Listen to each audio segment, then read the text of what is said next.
Assalamualaikum pemirsa Karma, selamat datang di Karma Baik. Karma Baik adalah suatu perbuatan yang berbuah positif dan berujung pada kebahagiaan. Apakah yang akan datang kepada Anda karma yang baik atau sebaliknya?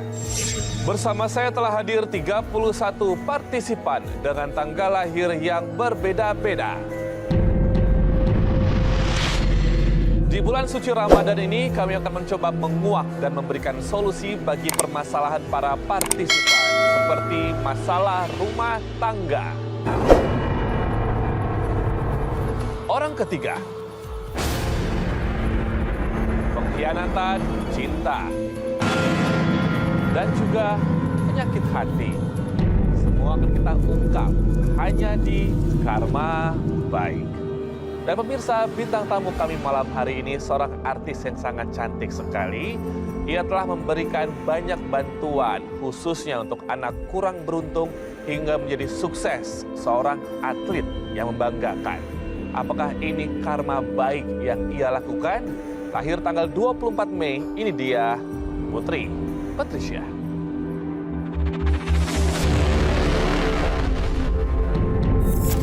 Putri Patricia, angka kelahiran tanggal 24 bulan 5, memilih untuk membantu anak yang kurang beruntung sampai menjadi sukses dan membanggakan negara.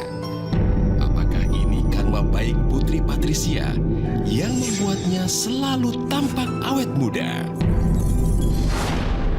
Kalau saya bilang saya tumbuh besar remaja menyaksikan beliau di TV, itu kira-kira tersinggung nggak, Mbak Put? Karena di bulan suci saya nggak boleh menyinggung hati orang kan. Tersinggung nggak ya? Nggak ya? Nggak apa-apa, emang kenyataan gimana dong. Yang ada cuma dikasih senyuman aja nih udah. Artinya Mbak Putri adalah tuntunan ya bagi artis-artis baru sekarang. Wow, bagaimana harus menjadi yang profesional begitu ya. Nah, Mbak Putri, aku mencoba kalau Mas ya. Robi. Selamat datang di Karma Baik. Terima kasih sudah diundang, senang banget. Ya, terima kasih sudah hadir juga. Dan ngomongin soal karma baik, saya yakin banyak dari kita yang tanpa sengaja ya melakukan kesalahan begitu. Dan terkadang kita nggak suka atau mungkin nggak enak untuk mendapatkan koreksi dari orang. Di acara ini kita akan mencoba untuk memberikan masukan terbaik bagi para partisipan yang terkadang hidupnya mereka sendiri nggak berniat untuk melenceng sana sini. Ya. Kita coba sebagai teman mengingatkan mereka nanti ya. Nah, ini ngomong soal pengalaman karma baik. Dari data yang aku dapatkan, Mbak Putri ini kan bisa dibilang menjadi seseorang yang pernah membantu anak kecil yang kurang beruntung sehingga menjadi seseorang yang membanggakan. Boleh diceritakan nggak? Boleh aja sih, cuma sebenarnya tadi kata-katanya ya gimana ya, maksudnya kita nggak akan mungkin bisa membilangkan seseorang itu kurang beruntung ya, karena setiap orang kan memang mempunyai jalan hidup dan nasib yang berbeda-beda ya. Dan di sini juga saya ada membantu anak ini yang kalau yang saya lihat sendiri nih, Mas Robi, dia ini memang mempunyai potensi, dan juga saya lihat ya dia di sekolahnya berprestasi, kenapa enggak saya coba untuk mengajak dia ke Jakarta untuk ditingkatkan lagi pengetahuan yang dia sudah punya gitu. Karena kan siapa tahu nanti dia ke depannya bisa lebih baik lagi gitu. Jadi ya itu sih sebenarnya basically yang saya coba bikin sekarang. Ya. Sudah berapa adik yang pernah dibantu Mbak Putri? Sayangnya baru satu ini saja. Tapi total ya, sampai membanggakan ya. Ya syukur sih, maksudnya gini,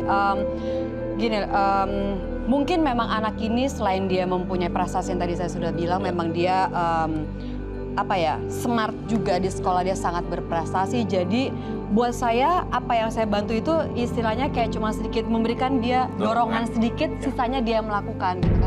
Karena kalau misalnya kita oke, kamu harus kursus ini, nah begitu kursus kan dia pasti nanti akan ada ujiannya, kan bukan dari kita itu kan, tapi dari hasil dia sendiri gitu kan. Jadi saya di sini hanya sedikit memberikan push, memberikan semangat untuk membuat dia menjadi lebih maju lagi, lebih berhasil lagi. Ya, semoga apa yang dilakukan Mbak Putri mengetuk banyak hati teman-teman yang mungkin rezekinya lebih ya, atau mungkin bahkan secara lebih spesifik lagi pemerintah Indonesia yang ya kalau misalkan memang banyak anak-anak Indonesia yang berprestasi yang berasal dari mungkin luar Jakarta, lebih tepatnya pedalaman, dan mungkin pemerintah melihatnya sangat berprestasi ya bisa didorong lah seperti Mbak Putri. Mbak Putri ada niat untuk membuat karma baik ini semakin huge gak, semakin besar gak? Seperti mungkin buat foundationnya, yayasan gitu? Saya sih memang sangat senang sekali kalau bisa membantu semacam kayak volunteer work gitu kan. Jadi misalnya kayak ada organisasi, Put, ayo bantuin kita volunteer ini. Oke, ayo kasih tahu gue aja di mana organisasi apa, gue harus ngapain. I'm there, gue bakal bantu sebisa semaksimal saya bisa gitu kan. Dan tapi kalau misalnya tadi untuk menjawab pertanyaan Robi, apakah mau membuat karma menjadi lebih besar? Saya tidak menganggap itu karma. Karena kalau misalnya kita, itu dari saya ya, karena setiap orang kan pasti mempunyai pemikiran beda-beda. Kalau saya melakukan sesuatu yang baik-baik saja, kalau misalnya semua ada bisa impact balik ke saya, ya syukur alhamdulillah, thank God gitu kan. Memang itu sesuatu yang layak untuk saya terima kembali gitu kan. Tapi bukan berarti saya melakukan sesuatu yang baik karena saya mempunyai, iya betul, karena kan takutnya kalau misalnya kita pakai bahasa karma atau apa gitu kan, jadi nanti bukan dari hati tapi melainkan dari otak. Sedangkan kalau kita mau membantu orang itu kan pure harus dari hati kita yang benar-benar ikhlas, yang niat gitu kan. Jadi ya kalau saya sih gitu. Jenaka ya Mbak Putri. Oh, terima kasih. Dia lucu ya. Ternyata selama ini kalau di sinetron itu kita saksikan tampaknya pura-pura sakit hati ya ternyata. Mau diberikan lirikan mata nih. Lirikan mata sinetron ya. Oke, Mbak Putri, ini aku ingin mengundang temanku seorang indigo yang aku yakin Mbak Putri juga sudah kenal ya, yang mungkin akan bisa membantu kita lebih mendalami Mbak Putri nantinya. Untuk itu pemirsa, saya persembahkan atau saya panggil kepada Anda Roy Kiyoshi.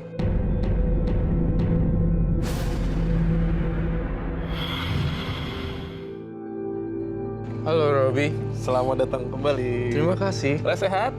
Alhamdulillah sehat. Alhamdulillah sehat ya. Halo. Oke. Halo. Roy, ini ada Mbak Putri. Halo, Roy Mbak pasti Putri. tumbuh remaja, Halo. besar juga menyaksikan Mbak Putri ya. Benar. Benar ya. Nggak apa-apa, bagus. Berarti sampai sekarang masih ditonton sama orang, bagus. Long lasting maksudnya. Permasalahannya dulu kalau aku nonton Mbak Putri segini, Mbak Putri wajahnya sama. Aku wajahnya udah begini, wajah beliau juga masih sama. Nah itu salah satu pembelajaran. Gimana caranya dari dulu Robi masih segini sampai Robi segini, mukanya masih nggak berubah, itu harus hidup happy. Iya ya. Iya kan? Mungkin pola hidup sehat dan makanan-makanan yang terjaga juga harus ya. Olahraga yang pasti. Ya. Yang paling penting sebenarnya juga bukan makanan aja, sebenarnya pikiran deh. Oh ya betul. Ya kan? Jadi kalau misalnya pun lagi susah ya dibawa happy aja udah. Kalau lagi susah dibawa happy aja. Ya. Kan? Roy, aku pengen nanya sama Roy nih. Kan Mbak Putri dia tuh punya misi panggilan dari hati. Ya, yang tanpa pamrih membantu seseorang sehingga sekarang menjadi sukses dan membanggakan. Bahkan beliau tuh pinter loh, kalau zaman sekarang kan buat bantuan dikit udah aku ngomong sama semua orang gitu ya. Iya gitu ya. Ya itu bahasanya. Sedangkan beliau kan disimpan banget, dan bahkan ini kita tahu pun karena tim kita ngorek-ngorek nih Roy gitu. Nah sebenarnya kalau Roy melihat beliau sih nggak pengen dibilang ini karma baik ya Roy, tapi ini kan karma baik nih. Karma baik. Roy melihatnya bayaran kontan atau balasan yang Allah berikan kepada beliau yang benar-benar langsung itu apa yang pernah terjadi di hidup beliau? Banyak sekali yang tampaknya kalau saya bisa lihat karma baik yang dibayar kontan atas perbuatan-perbuatan kamu yang suka nolongin orang dan segala macam. Ya kita nggak usah jauh-jauh. Terlihat dari warna auranya aja, wajahnya aja itu sebagai karma baik juga. Terlihat jadi lebih awet muda seperti itu. Itu aja udah jadi hal yang nilai plus ya. Belum lagi isi-isi dalamnya. Gitu. Maksudnya hatinya kan? Iya seperti itu. Terus apa lagi? Dan tentunya Putri sendiri ya, kalau saya lihat ya, kamu tuh selalu kalau ada masalah bisa selesai. Jadi selalu ada aja dewa penolongnya. Kayak ada selalu kayak kartu Asia tuh selalu banyak yang nolongin. Thank God. Ya itu salah satu bentuknya karma baik itu yang Putri alamin. Ya, syukur. Itu paling penting sih soalnya. Karena kalau misalnya kita ada punya masalah terus kita keep terlalu lama ya, ada kan kita jadi stres. Betul. Otomatis kan kita pasti akan terbawa ke kehidupan kita yang lainnya. Jadi nggak bisa kerja, terus hubungan di rumah tangga juga akhirnya jadi berantakan gitu kan. Oh. Betul sekali. Ya. Oke. Aduh, ini bener-bener ya. Tatapan matanya klasik banget sinetron tahun 90-an. Oh, aduh gimana dong, masa masih begini? Enggak, Mbak Putri, kamu tuh cantik banget beneran deh. Betul kalau kata Roy tadi karma baiknya seperti ini ya. Makasih. Daripada uang habis ke dokter operasi plastik begituan ya. Yang penting uangnya buat orang membantu ya. Iya, Setuju. benar. Setuju. Oke, sekarang kita menuju ke partisipan kita. Bapak Ibu mohon bersiap. Dan Roy Kiyoshi, silakan. Seorang wanita yang telah menikah namun tak merasakan disayang oleh sang suami. Tanggal lahir berapa, Roy? Saya memilih angka kelahiran nomor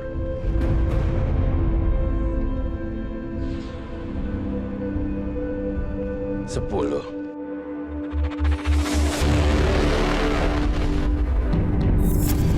Hairunisa Maulida, Isa, angka kelahiran 10, bulan Juli. Usia yang masih belia untuk pengalaman menikah 3 kali dengan segudang konflik. Terpisah dari anak kandung dari salah satu hasil pernikahan membuatnya depresi. Karma baik apa yang perlu dilakukan Isa untuk menciptakan kehidupan yang lebih baik?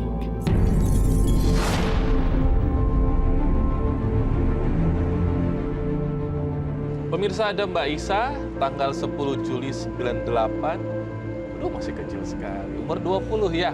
Kasusnya tentang pernikahan. Wow. Menikah usia berapa, sayang?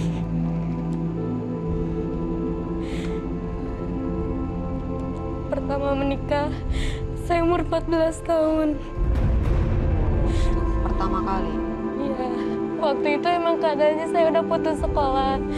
Karena saya kan bersaudara. Di bawah saya masih banyak adik-adik saya.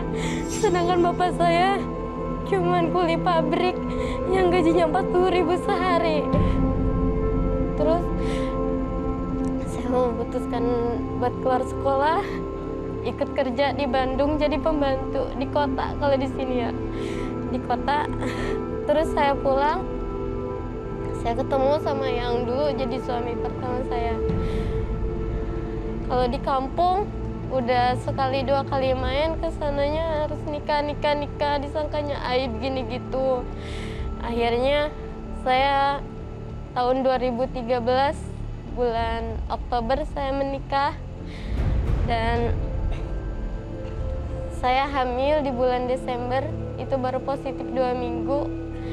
Pernikahan saya awalnya berjalan lancar sebelum sampai akhirnya kelakuan mantan suami saya perlahan-lahan keluar semuanya. Dari pertama minum-minuman, saya main ke rumah mama nggak boleh, padahal deket jaraknya nggak boleh. Terus disangkanya mama saya ngehasut saya ini itu, padahal istilahnya kan logikanya istri mana yang kuat gitu, lihat suaminya tiap pulang kerja mabuk gitu. Kamu kan dia pernah main tangan sama kamu? Alhamdulillah enggak kalau main tangan. Terus sering berjalannya waktu, mertua saya baru ngomong pas saya hamil 3 bulan, dia baru ngomong, sebenarnya bapak nggak setuju sama kamu katanya.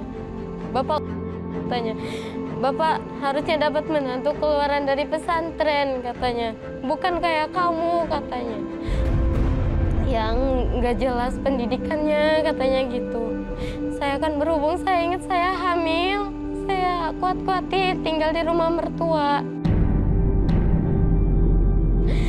Terus saya akhirnya ngontrak karena saya udah gak kuat sama mertua, tiap hari omongannya gitu terus. Saya ngontrak di rumah Bu Haji. Makin ke situ makin saya hamil gede, suami saya yang namanya sama mabok tuh makin kenceng gitu, hampir tiap hari. Saya kan sebagai istri saya yang lagi hamil gede, pengennya diperhatiin, pengennya sama suami terus, pengennya istilahnya makan bareng, minum bareng, apa bareng. Ini pulang jam 10 malam, jam 9. Istri mana yang istilahnya nggak mau ngadu sama orang tuanya, gimana saya nggak main terus ke rumah mama. Itu kan mau ke siapa lagi curhat kalau gak sama orang tua. Nah, terus satu hari, emang saya lupa, hari itu saya sama sekali nggak masak buat suami saya main pulang ke rumah mama karena disuruh buat ngambil beras, katanya mama punya beras. Pas saya pulang, itu jam 7 malam, pas saya datang suami saya langsung ngamuk. HP langsung dibanting, TV langsung ditendang. Ke arah kamu atau? Enggak, dia marahnya cuma ke perabotan doang. Katanya, apa, gak mau diam di rumah, ngeladok terus katanya. Orang mau diam di rumah, katanya dikasih duit udah, dikasih apa udah. Maksud saya kan main ke rumah mama juga ada maksud, gak main kemana-mana. Tapi dia tuh gak pernah mau ngerti. Sampai satu hari diusir dari kontrakan karena dia gak suka kalau suami saya minum terus. Nah, pas diusir, dia dari kerjaan juga dipecat. Dari pabrik, udah dipecat. Terus pulang ke rumah mama saya karena nggak bisa bayar kontrakan lagi. Kakak saya kebenaran sama suaminya kerja di Jakarta. Saya jadi pemulung gitu. Terus suami saya diajak, ya udah deh katanya. Daripada kamu nggak kerja, ikut teteh aja katanya. Lumayan buat biaya nanti Nisa lahiran katanya gitu. Terus suami saya ikut ke Jakarta, tapi cuman semalam, besoknya langsung kabur ke Bandung lagi. Nggak tahu teteh saya, dia pulang ke Bandung minjem duit sama tetangga teteh. Pulangnya itu nggak ke rumah mama, Mbak. Pulangnya itu ke rumah mertua saya. Padahal saya lagi hamil 9 atau 8 bulan, waktu itu udah gede banget. Sampai akhirnya saya mutusin tinggal di rumah mama. Karena dia nggak punya kerja gitu. Saya masa ya udah tahu mertua gitu mau tinggal di situ, bener-bener gak punya muka saya, Mbak. Sampai akhirnya saya jalanin hari-hari saya yang hamil besar itu sendiri. Bener-bener sendiri. Terus waktu hari Senin saya SMS ke mantan suami saya minta diantar ke puskesmas, pengen cek up bareng gitu biar kamu tahu kapan lahiran. Hari Senin periksa, hari Selasa malamnya itu udah mulai kerasa pembukaan 1. Nah pas lahiran dia tetap milih pulang ke rumah mertua saya daripada ngikutin saya ke rumah mama. Nah, singkat cerita udah di rumah mama makin hari dia tuh makin nggak karuan gitu. Jarang pulang, ngasih uang ya udah kelihatan lah gitu, namanya jarang pulang, ngasih duit juga enggak. Nah terus dia kerja ke Samarinda, saya tinggal di rumah mama. Tiba-tiba dia HP tuh kayak apa, katanya suami kamu selingkuh gini gitu. Saya nungguin di rumah dia gak pernah dateng. Yang SMS kamu bilang suami selingkuh siapa? Yang kerja sama si AA. Kamu kenal dulu. sama orang itu? Kenal. Okay. Nah terus pas dia bilang kayak gitu, ya udah nggak apa-apa, kalau rezeki dia mungkin balik lagi ntar ke rumah, kata saya gitu. Tapi gak balik-balik lagi ke rumah, gak pernah nanyain. Sekalinya ketemu anak saya langsung dibawa. Jadi anak kamu sekarang sama suami mantan? Anak saya langsung dibawa.